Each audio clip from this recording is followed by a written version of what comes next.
Most English learners use one word for everything: hard exam, hard decision, hard workout, hard conversation, and that is a huge mistake. Wait, really? I use hard all the time? It feels safe. Exactly, and that's the problem. When you use hard for everything, you sound like you're reading from page 1 of a textbook. Native speakers have 3 different words, and they choose between them very carefully. Okay, I'm ready.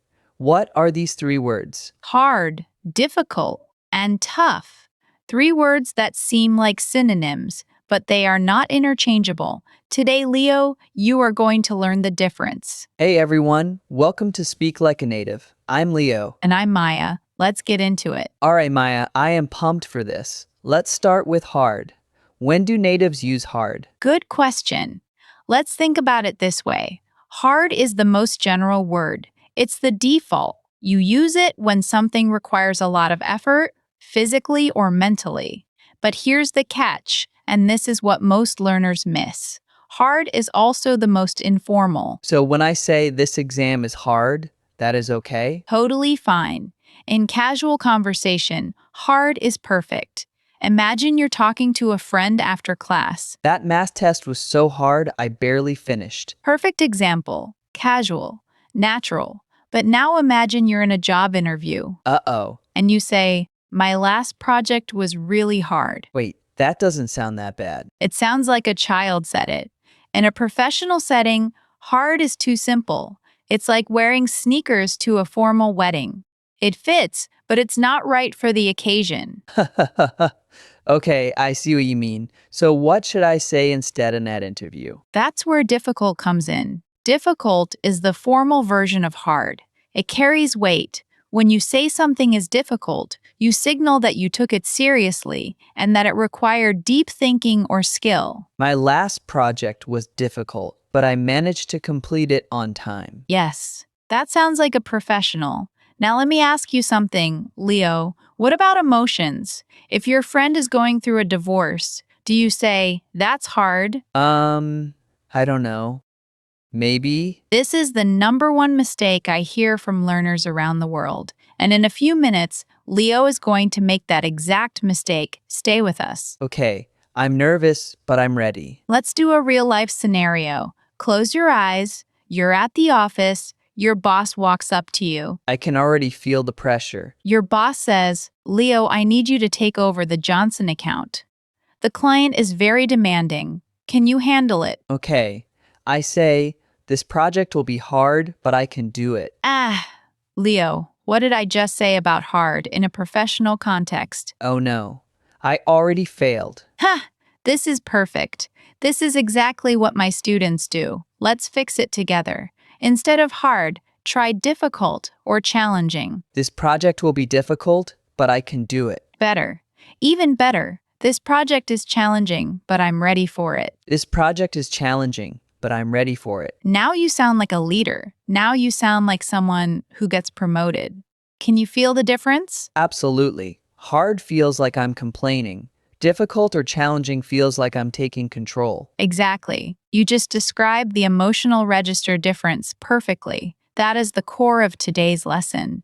Now let's talk about tough. This is the word that most learners forget exists. I rarely use tough. To be honest, it sounds a little weird to me. That is because your textbook probably taught you hard and difficult and skipped tough entirely. But native speakers love tough. It's the middle ground. It's more emotional than hard but less formal than difficult. So when do I use it? Think of tough as the word for endurance. When something requires strength, not just brain power, but emotional or physical grit, you say tough. Like, that was a tough workout. Yes, perfect. Or he's been through a tough year. Or she's a tough negotiator. She's a tough negotiator. I like that. It sounds like a compliment. It is. Tough implies respect. Now, let's go back to that emotional situation. Your friend is going through a divorce. Do you say, "That's hard" or "That's tough"? I want to say, that's tough. Why? Because divorce is not just a difficult problem. It's emotionally draining. It requires strength to get through. Cleo, you nailed it. That is exactly the difference. Hard is about effort, difficult is about complexity, tough is about endurance and emotional weight. Here is the rule I want every listener to remember. Exams are hard. Problems are difficult, but life is tough. Exams are hard, problems are difficult, life is tough. I am writing that down. Let's do a quick practice. I will say a situation. You pick the word hard, difficult, or tough. Ready? Ready. You're running a marathon. At mile 20, your legs are burning. You want to stop. What do you say? This is tough Why? because it's a physical and mental endurance test. Perfect. Next. You're building a piece of IKEA furniture. The instructions are in Swedish. That is difficult Why not hard? because it's not about physical strength, it's about the complexity of the task. Excellent. Last one. You're carrying a heavy box up 3 flights of stairs. This is hard. Yes. Simple physical effort. No emotion, no complexity, just effort. Do you see the pattern now? I really do. Hard effort, difficult complexity, tough endurance. That's it. Let me give you a real example from my classroom. I had a student from Brazil. He loved watching American football. He said to me, Maya, American football is very hard. Oh no, what did you tell him? I asked him, do you mean it's complicated to understand? Or does it require physical strength? He thought for a second and said both. But mostly the players are very strong and they get hit really hard. So I said, then say American football is a tough sport. Because it's about physical endurance and grit. Exactly. He started saying tough after that, and his English instantly sounded more natural. I have a confession to make.